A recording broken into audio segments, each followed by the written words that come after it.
Tesla shares down sharply today after yet more back and forth between Elon Musk and President Trump. Joining me now, big technology founder and CNBC contributor Alex Kantrowitz and CNBC tech correspondent Steve Kovach. Kovach and Kantrowitz. I like the ring to that, and it's great to have you both with us. Alex, you first. What do you mean? Are you surprised that we're back here? No, we were speaking about it last week, in fact, and you said, look, logic would dictate that Musk and Trump doesn't fight. Actually, you didn't say that. I think it was Gene Munster who said logic would dictate they don't keep fighting. And what do we say?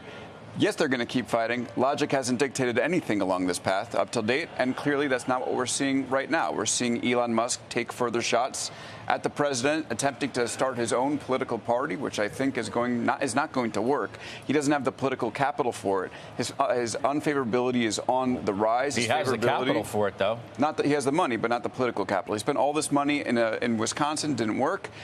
He could spend all the money that he wants in this race. The fact is his unfavorability is increasing among Republicans and independents, according to Morning Consult. It's actually increasing a tiny. His favorability is increasing a bit with Democrats, but Democrats hate him. So across the board, he just does not have the political muscle to usher in a political revolution the way that he's talking about. So then what, Mr. Kovach, does all of this mean in the bigger picture for Brands Musk?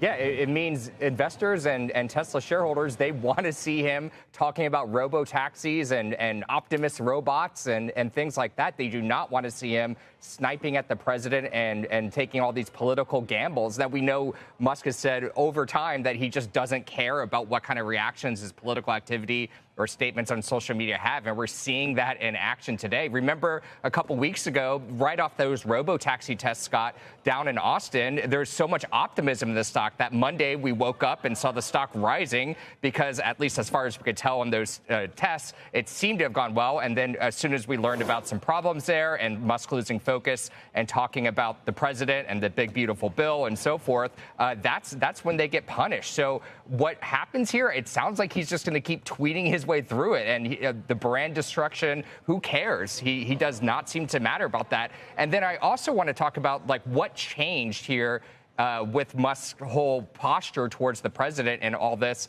If you look in the bill that just passed or that signed into law on Friday, it's still, we got to go back to how it damages Tesla, the company, including the tax credits that Tesla relies on in order to drive sales. And sales have been sluggish. We got those delivery orders a couple days ago. We know the challenges in China and the competition from BYD and Xiaomi and so forth. So it's kind of a pickle that he keeps putting himself in here, Scott, and tweeting all night through it is clearly showing up in the stock price today.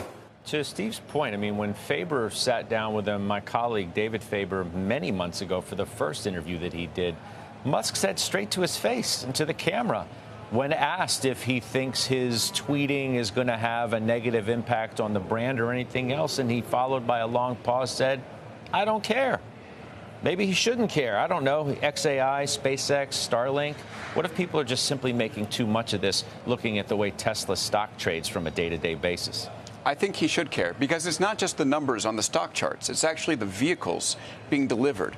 We know in the second quarter, Musk had a 13.5% decline in vehicle deliveries and is facing what could be the second straight year of vehicle declines with Tesla. So this should have been a moment where Elon Musk said, I'm leaving politics, gracefully stepped down, focused our attention on the robo-taxis, focused voters' attention and customers' attention on what the Tesla cars could do.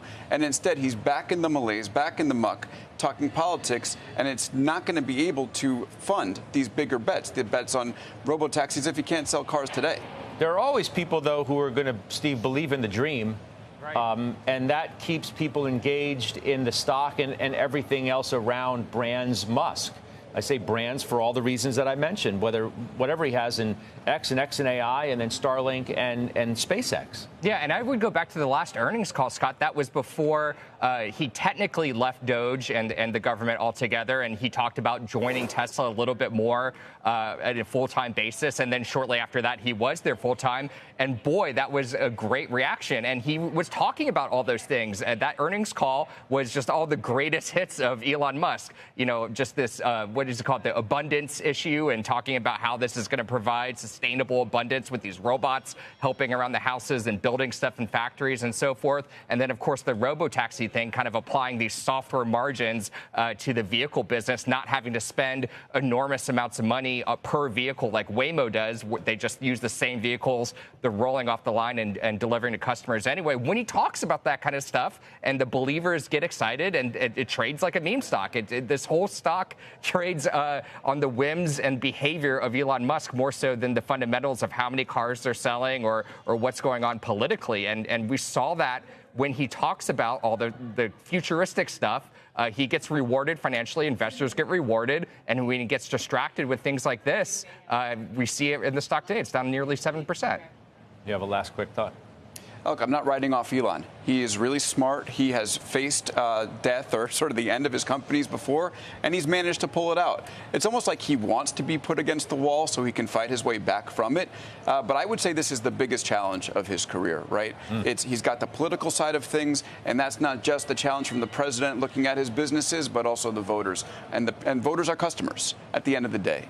And if you see Elon as someone who doesn't like the Democrats, doesn't like the Republicans, is fighting against the Democratic establishment, is fighting against Trump, ultimately, a car says more about you than almost any purchase that you're going to make. And I think he's tied that car to his political views, which are very unpopular in the country right now. So, again, Elon might find his way out of here, but it's not going to be easy. Interesting thoughts from Kovach and Kantrowitz. Steve and Alex, thank you once again. We'll see you soon.